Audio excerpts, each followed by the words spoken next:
I think we need to hear stronger voices to hold Israel accountable. The Israel Defense Forces are deliberately targeting journalists. Well, I'm not happy about it. I don't want to see it. At the same time, we have to end that all. This is Today as It Happened. Good Monday evening to you. I'm Holly Furfer, here with your chronological look at the biggest events and stories of the day. From President Donald Trump's executive orders against cashless bail and flag burning to Israel's deadly strikes on a hospital in Gaza. But first, this morning, we spoke with a policy expert about the National Guard troops in D.C. now carrying firearms. Some National Guard troops that have been patrolling the Capitol have started carrying firearms. That development comes from a directive issued late last week by Defense Secretary Pete Hegseth. Those troops carrying weapons have either a holstered handgun or a rifle. A statement from the Joint Task Force says the weapons should be used, quote, only as a last resort and solely in response to an imminent threat of death or serious bodily harm. Greg Jackson is a national policy strategist and public health advocate. He's also the former deputy director of Office of Gun Violence Prevention under President Biden and joins me now for more on the situation in D.C. and potentially other cities. Good morning, Greg. Thanks for joining us. Good morning. Thank you for having me. So, the bottom line is, was D.C. as dangerous as we were led to believe before the National Guard troops moved into the city, or was this all a political maneuver? You know, this is absolutely a political maneuver. I do want to state that in our country, gun violence is still a major challenge. It's still the leading cause of death for youth. It's the leading cause of death for Black men. It's the leading cause of death for pregnant women ahead of childbirth complications. And it's the leading cause of newly disabled Americans. So this is still a very urgent crisis in our country. But when we look at places like D.C. and Baltimore and Newark, New Jersey and Boston and really every major city in the country, the last 3 years we've seen historic reductions in homicides. And it's because, frankly, we figured out a strategy that works. When we invest in violence prevention efforts and crime intelligence, and we actually regulate the gun industry and those who are profiting off of firearm sales, then we can reduce violence dramatically. But this is purely a political stunt because Donald Trump has done everything to break down those regulations and even cut those funds. He actually cut $811 million in grants this year, going directly to prevent violence to law enforcement and to community. He shut down the White House Office of Gun Violence Prevention. He defunded the CDC's Firearm Prevention Center. He even defunded the ATF, which is our federal law enforcement designed to work upstream and to remove illegal guns from our communities and from our streets. And so bragging about tearing down homeless encampments and bragging about, you know, taking guns off of teens while you're deregulating and really defunding our federal infrastructure to reduce violence nationwide is, I think, just really a political theater above anything else. And Greg, in 2013, you yourself were a victim of gun violence. And a lot of people say, well, hey, listen, if the extra security is deterring crime, why is this such a bad move? I mean, you know, irrespective of what he's doing to strip away, you know, gun violence prevention, but saying, look, there have been no murders, there have been no violent crimes. Why is this bad? Well, look, I live in Anacostia. And unfortunately, I am a survivor of gun violence. But what I will tell you is that no one wants to live in a place where there's military up and down your streets. And in certain communities like mine, that is a reality. We have Border Patrol, Secret Service, 30 officers just last week harassing one homeless person. You know, I'm on the porch with my neighbors and militarized police are coming up and questioning us when we're just trying to bond in our community like any neighborhood would want.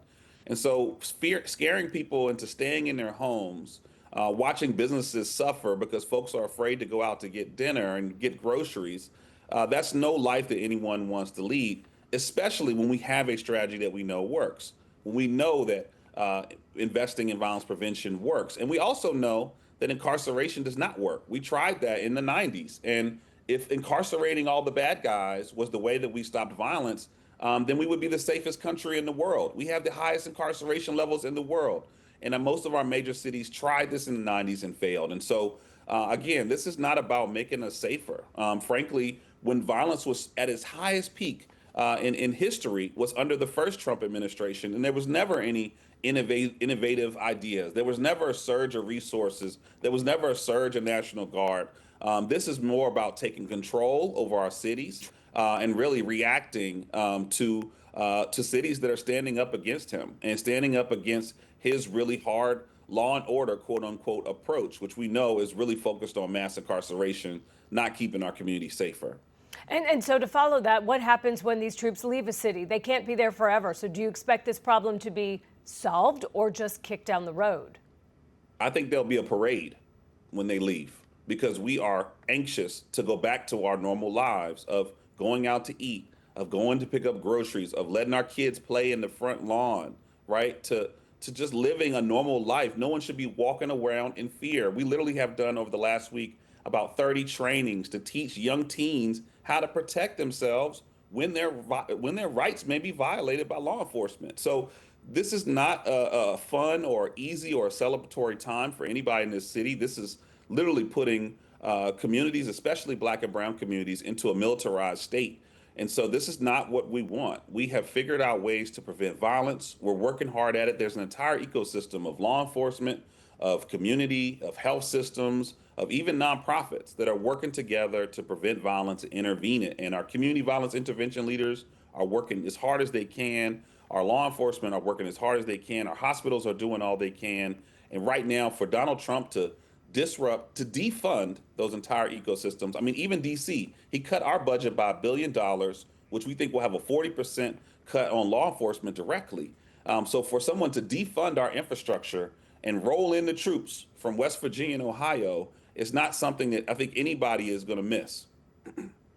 Greg Jackson, national policy strategist and public health advocate, we appreciate you being here. Thank you for your insight on this really important topic. Thank you.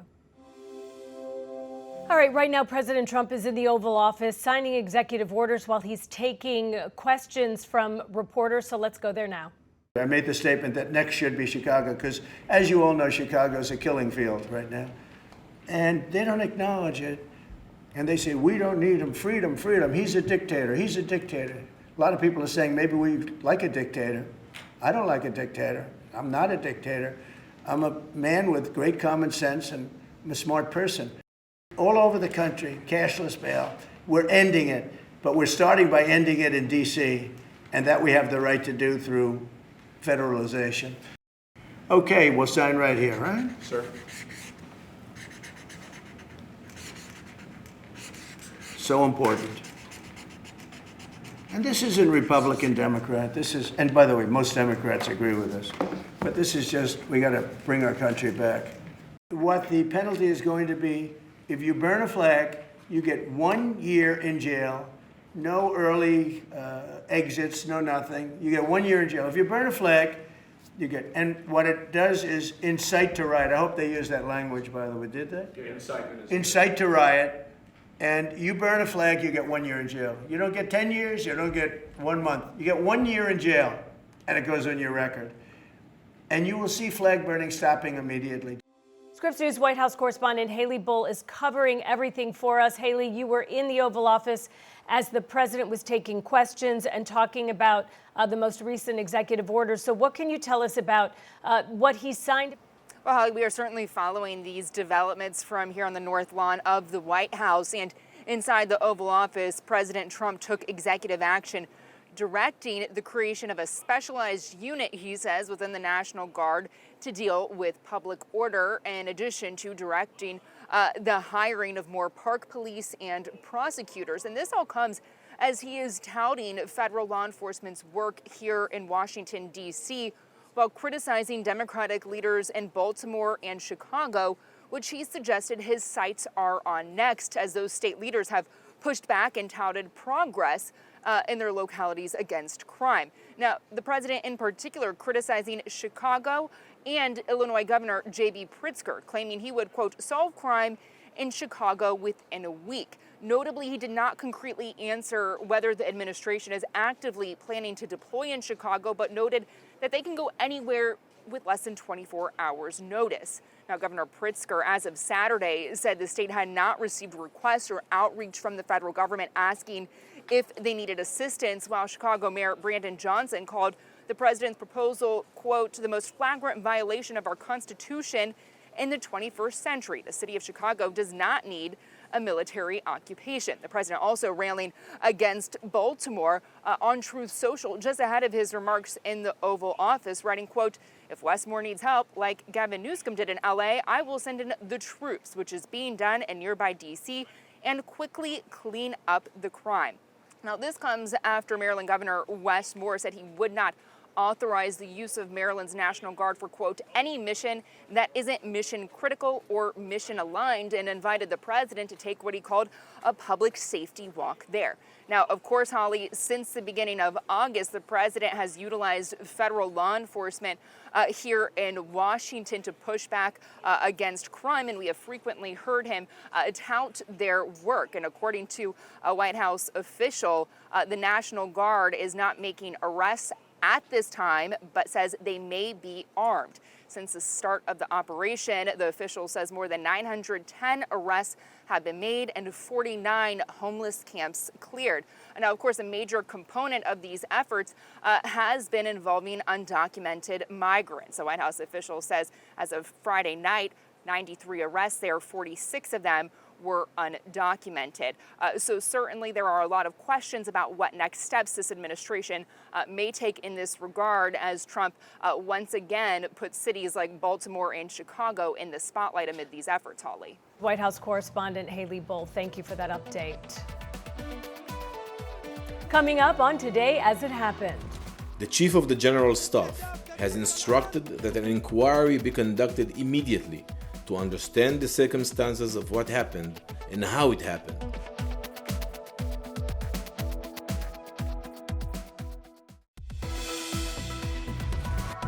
Welcome back to Today as It Happened. Let's check back in on our daily briefing of today's top stories. At least 19 people are dead, including at least 4 journalists, after 2 separate Israeli strikes in a hospital in Gaza. Most of the journalists work for Western news organizations, such as the Associated Press and Reuters. Scripps News Global Affairs correspondent Maya Rodriguez is live for us in our D.C. newsroom with details. And Maya, what more can you tell us about the circumstances around the strike? Well, Andrew, Israeli forces targeted Nasser Hospital in southern Gaza with what is called a double tap. That is 2 strikes in the same spot.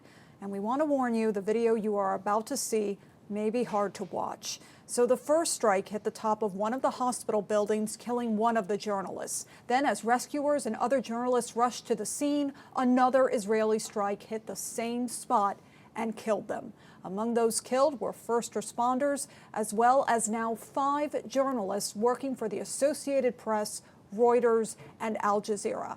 That includes 33-year-old Mariam Daga. She was a visual journalist for the Associated Press, whose recent story focused on doctors at Nasser Hospital as they struggled to save children from starvation. The Israeli military says it is investigating the incident, adding that they are operating in a, quote, complex environment. Here's what they said about the incident today.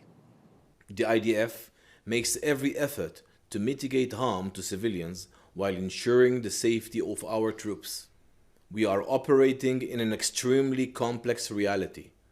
Hamas terrorists deliberately use civilian infrastructure, including hospitals, as shields. They have even operated from the Nasser hospital itself. Meanwhile, the organization Reporters Without Borders had this to say in reaction to the killing of the journalists in this strike. Where is it going to end? Where do we put the limit? Why is the international community so absent? Why is the movement of support toward Palestinian journalists still burgeoning within the media community? I think we need to hear stronger voices to hold Israel accountable. The Israel Defense Forces are deliberately targeting journalists. In a statement, another organization, the Committee to Protect Journalists, said, quote, Israel's broadcasted killing of journalists in Gaza continues while the world watches and fails to act firmly on the most horrific attacks the press has ever faced in recent history. These murders must end now. The perpetrators must no longer be allowed to act with impunity. With today's strikes so far during the Israel-Gaza war, CPJ says 196 journalists have been killed. 188 of them, it says, were Palestinian journalists in Gaza killed by Israeli forces. As a reminder, Israel does not allow independent international media to enter the Gaza Strip to report on the war. Andrew. All right, Scripps News Global Affairs correspondent Maya Rodriguez. Maya, thank you. Up next on Today As It Happened. While we were on the topic of Kim Jong-un, while you were in office during your first term, the tension across the Korean peninsula had been stable. But during the hiatus in which you were not, North Korea has since further developed its nuclear and missile capabilities, leading to the deterioration of the stability you had helped to helm.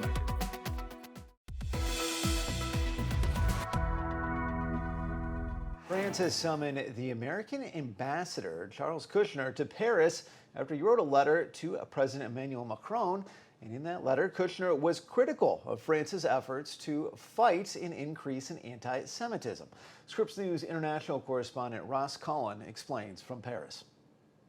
Well, this Monday, the U.S. ambassador to France, Charles Kushner, who's the father of Jared Kushner, who's married to Donald Trump's daughter, Ivanka, he was summoned to the French Foreign Ministry for a dressing down after Charles Kushner wrote an open letter addressed to the French President, Emmanuel Macron, in which he criticised a perceived lack of action by the government here in dealing with anti-Semitic incidences. Now, those incidences have been on the rise in the last 2 years since October the 7th, but the French government saying on Monday that it firmly refutes the content of the letter, which it described as unacceptable, saying it is doing all it can to try to reduce those anti-Semitic incidences. France also believes that Mr. Kushner contravened international law, the 1961 Vienna Convention, which disallows ambassadors from interfering in the internal affairs of a state. But it's likely that this episode will be another blow to the US-France relationship already damaged earlier this summer when Emmanuel Macron said that France's intention next month in New York at the UN General Assembly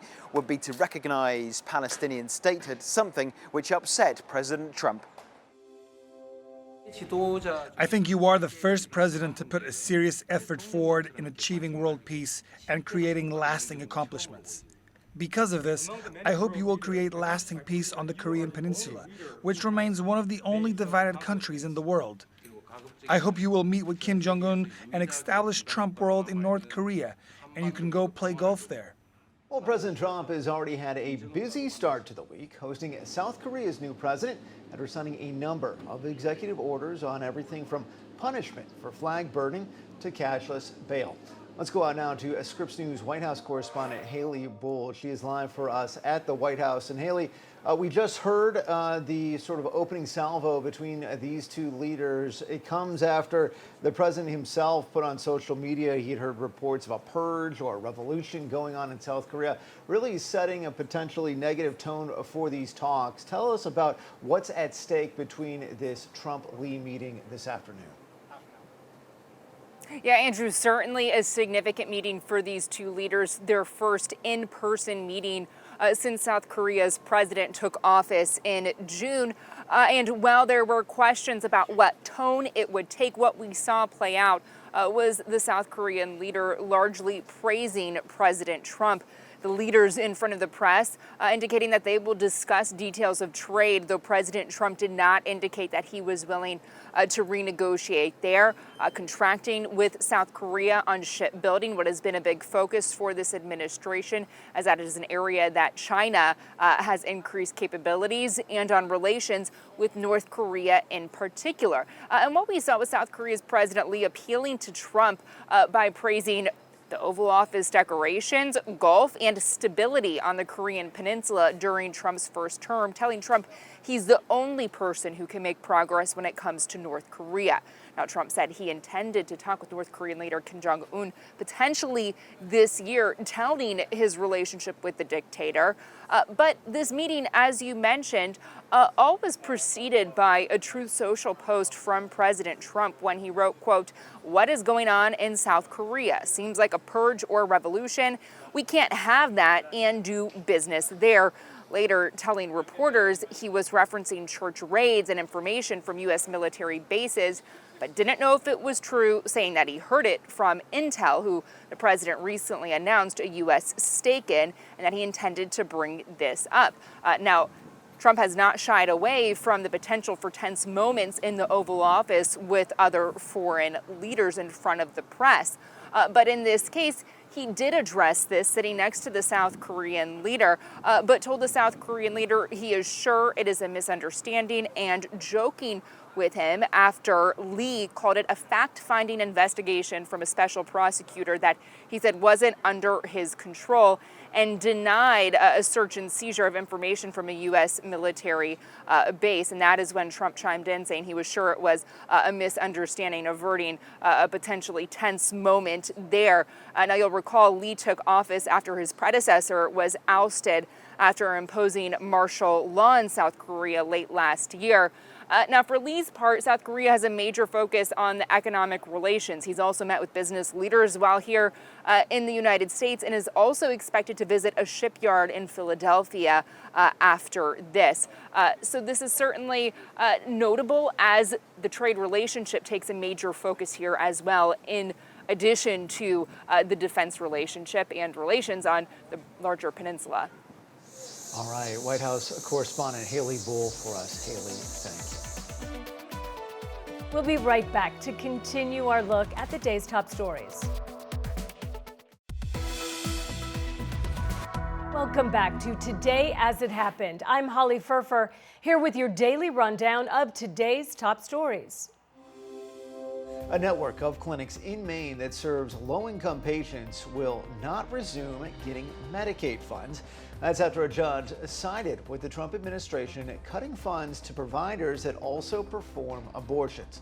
Maine Family Planning provides health care services to the poorest and most rural states in the Northeast. The cuts were part of that so-called Big Beautiful Bill and targeted Planned Parenthood, but it also swept up the much smaller clinics. Maine Family Planning says Medicaid dollars had never been sued for abortion services. And current and former FEMA employees have written a letter to Congress to warn them President Trump's actions have undermined disaster relief efforts since Hurricane Katrina, which was 20 years ago.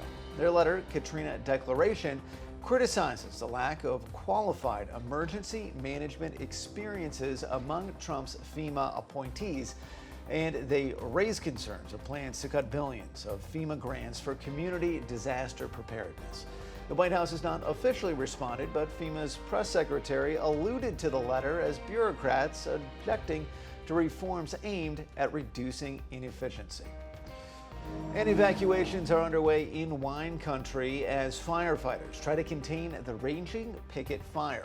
The wildfire is threatening 500 structures, forcing 150 to flee their homes. Officials say firefighting equipment has been placed to protect vineyards in Napa Valley. So far, fires have consumed about 7,000 acres, and it's only 13% contained. The Powerball jackpot hits a new summer high, now estimated at $750 million. The grand prize is the 10th largest in the game's history. The next chance to play is now, with a drawing tonight at 11 p.m. Eastern. If you don't hit the jackpot, you could still win some serious cash. Saturday's draw had 3 winners who met 5 of the white balls, winning $1 million each, and $2 million for the ticket holder in South Dakota, who had selected the power play option. And Secretary of Defense Pete Hegseth is now in charge of creating a specialized National Guards force that would be, quote, specifically trained and equipped to deal with public order issues. President Trump signed that executive order today, expanding his crackdown on crime in the nation's capital. Then he set his target on a potential next city, Chicago. I made the statement that next should be Chicago because, as you all know, Chicago is a killing field right now. And they don't acknowledge it. And they say, we don't need him, freedom, freedom. He's a dictator, he's a dictator. A lot of people are saying maybe we like a dictator. I don't like a dictator. I'm not a dictator. I'm a man with great common sense and I'm a smart person.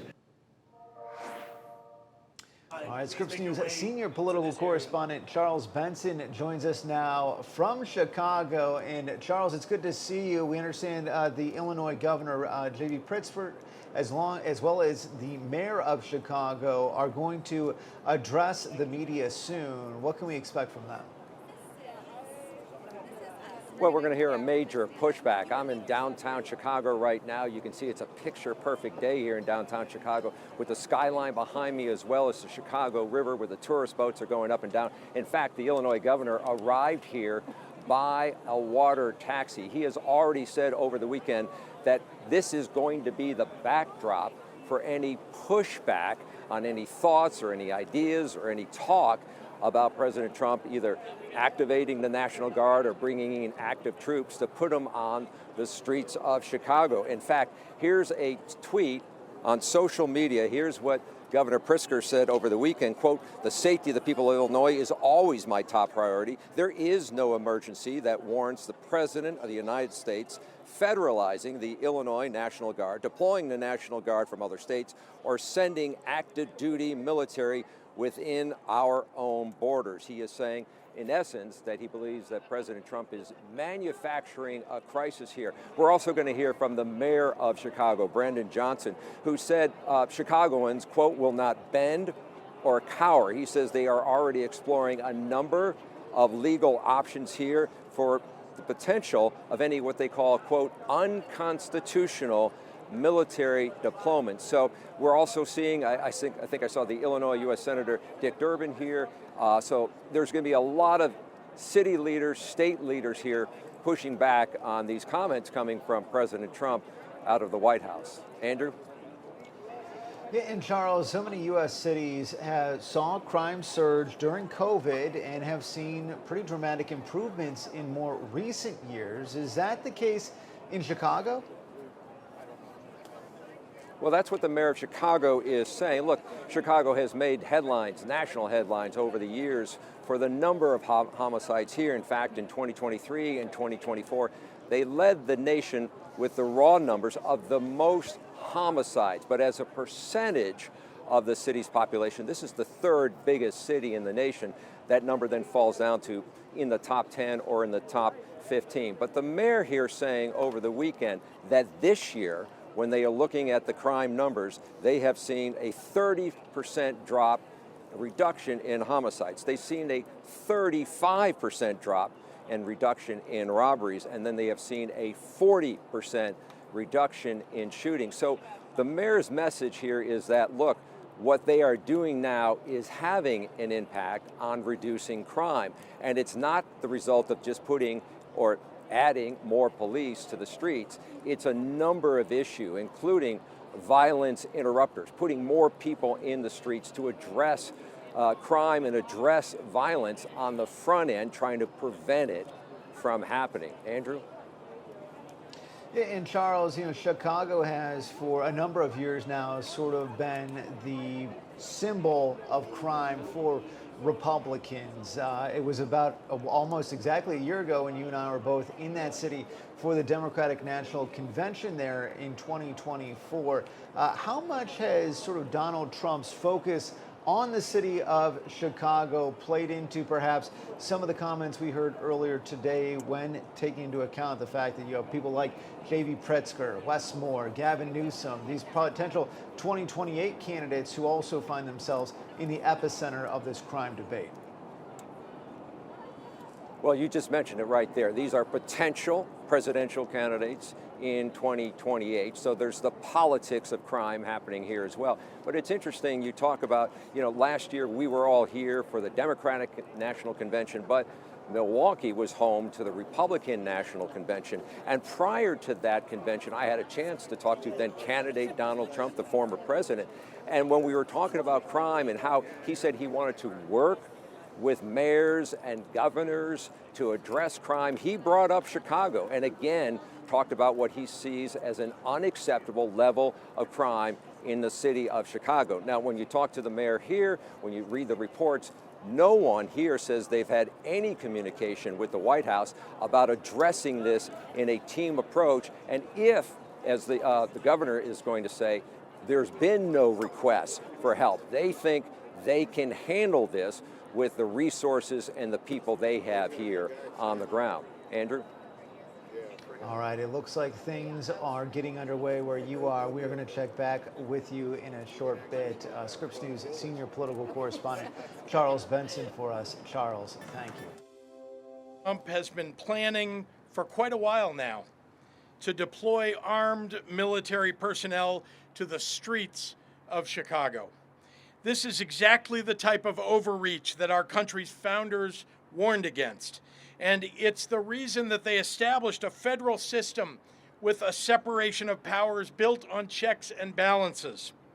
What President Trump is doing is unprecedented and unwarranted. It is illegal. It is unconstitutional. It is un-American. No one from the White House or the executive branch has reached out to me or to the mayor. No one has reached out to our staffs. No effort has been made to coordinate or to ask for our assistance in identifying any actions that might be helpful to us.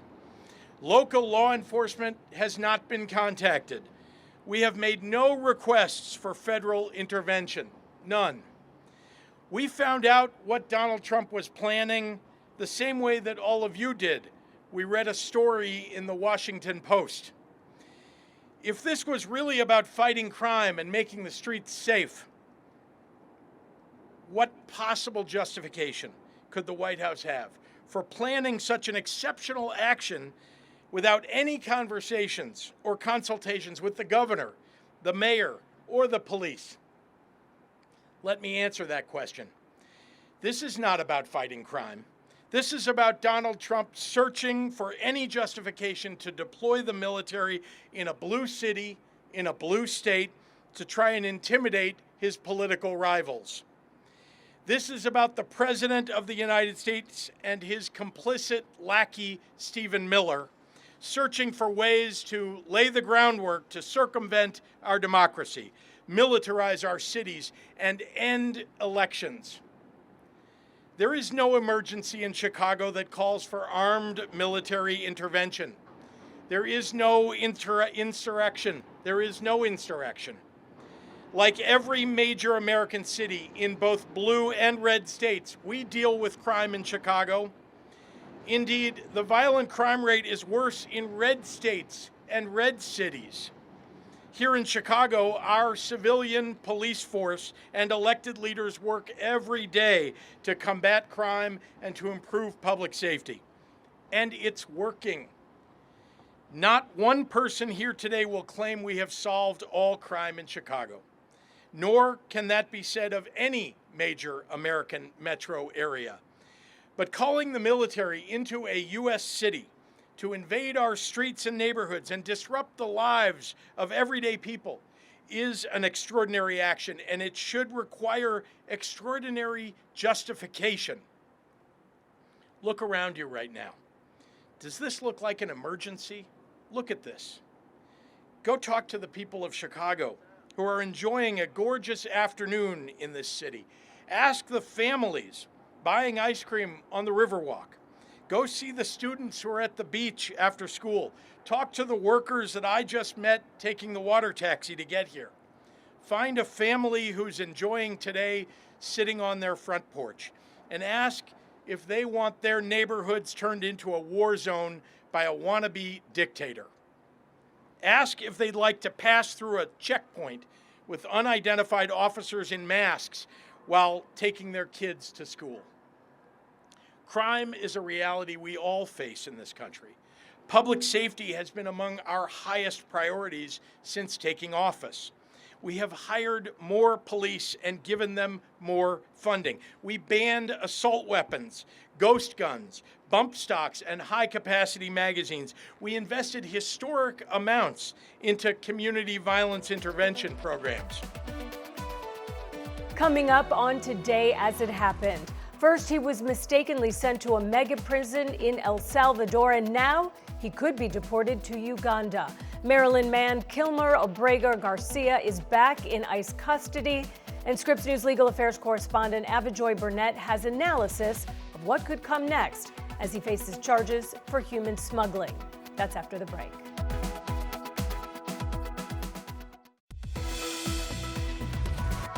Welcome back to Today As It Happened. I'm Holly Furfer. Okay, let's jump right back into our rundown of our top stories of the day.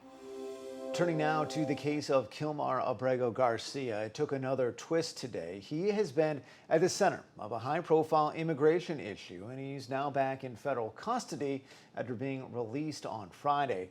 The Trump administration says he could be deported to an African country that's agreed to accept some U.S. deportees. Scripps News legal affairs correspondent Abijoy Burnett is following this case. She joins us now. And Abijoy, there are a lot of moving parts here. What's the latest? Hey there, Andrew. Well, the Department of Justice offered Kilmar Abrego Garcia the option last week to be deported to Costa Rica if he pleaded guilty to human trafficking charges here in the United States and then go through the legal process. If he were to be deported to Costa Rica, they said he would be there as a free person, but also as a refugee. That's an offer that Abrego Garcia rejected. And then the United States, the Trump administration said he could then be sent to Uganda. Right now, his attorneys are fighting that possibility. Nunca pierdan la esperanza. Never lose hope. Kilmar Abrego Garcia back in ICE custody just days after being released from jail. Mr. Abrego Garcia was taken into custody by ICE this morning. The 30-year-old Salvadoran was wrongfully deported in March to El Salvador, despite a previous court order prohibiting him from being sent there. He was brought back to the U.S. in June, where he was charged with human trafficking. He'd been in a Tennessee jail awaiting a January trial, but was released Friday. And when he showed up for an immigration check-in in Baltimore Monday, he was taken back into federal custody. The Trump administration has accused Abrego Garcia of being an MS-13 gang member. He has denied that and pleaded not guilty to human smuggling charges.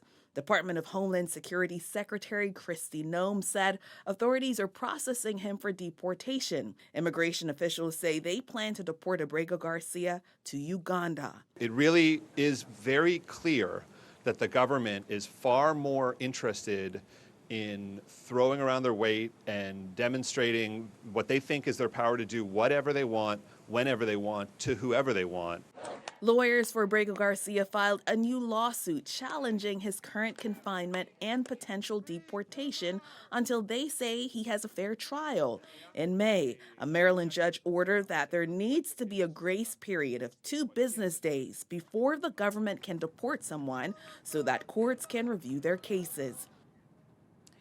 And the Maryland judge who's overseeing this case says Kilmar Abrego Garcia must remain in the continental United States. There is a possibility that a hearing could be held as soon as this Friday, Andrew. And Abijoy, if Abrego Garcia were to be deported to Uganda, do we know what would happen to him there? Well, his attorneys today told us that they're not quite sure what would happen to him, if he would be a free person there or if he would be imprisoned. But it's also very important to note that the deal that Uganda has with the United States states that people who are deported there must have no criminal history. So right now it's unclear if that were to happen, if the United States would drop the charges against him, Andrew. All right, Scripps News legal affairs correspondent Abijoy Burnett, thank you. Up next on Today As It Happened. I'm John Matteries. The sticker price for attending college keeps going up and up, but we've got some great advice to help parents and prospective students keep those costs down.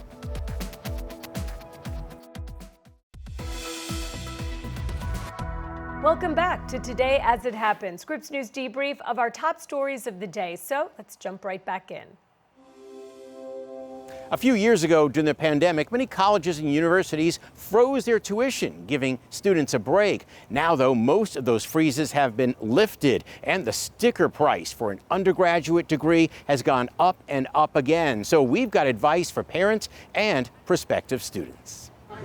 These college students are enjoying their first few days on campus, knowing that not everyone has the money for this. Some people can't get the opportunity that I got to come to this college. Freshman Olivia Foster says an in-state public school was her only option. You were going to have to scout for all those scholarships. That's what me and my mom did. Anthony Stewart spent his first 2 years at a community college, knowing what counts is where you graduated from.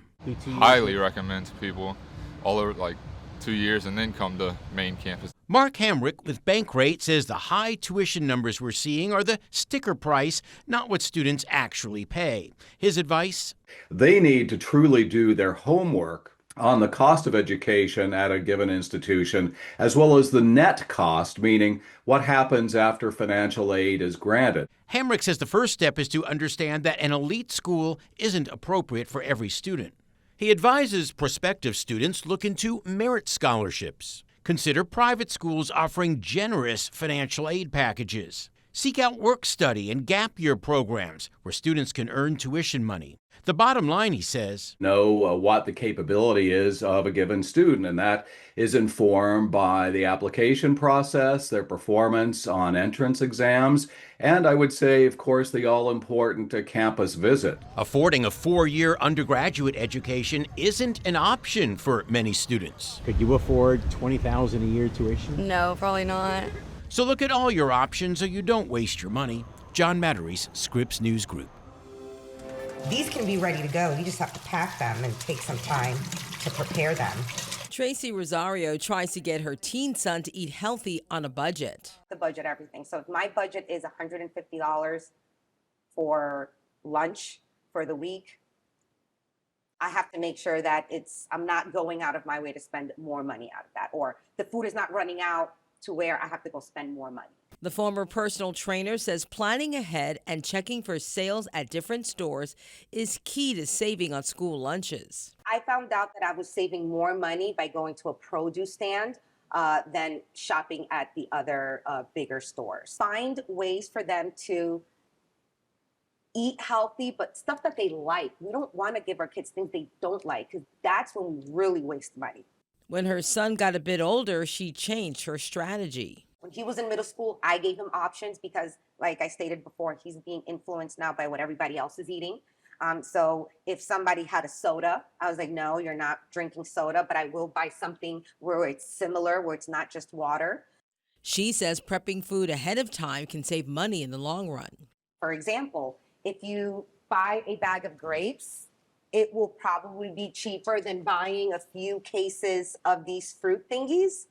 And all you need to do is take some time to wash them, break them up, put them in little baggies, where now you have a fruit snack for every single day of the week. Now that her son is in his last year of high school, it's leftovers from the night before. She cooks in bulk, and her son makes his own lunches. I would also get him these protein bars, which make a lot of sense, especially when he was working, going to school, those long hours.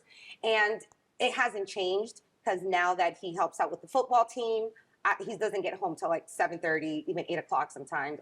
Tanya Rogers, Scripps News Group. Thank you so much for joining us this evening for Today As It Happened. I'm Holly Furfer. We hope you have a great Monday night.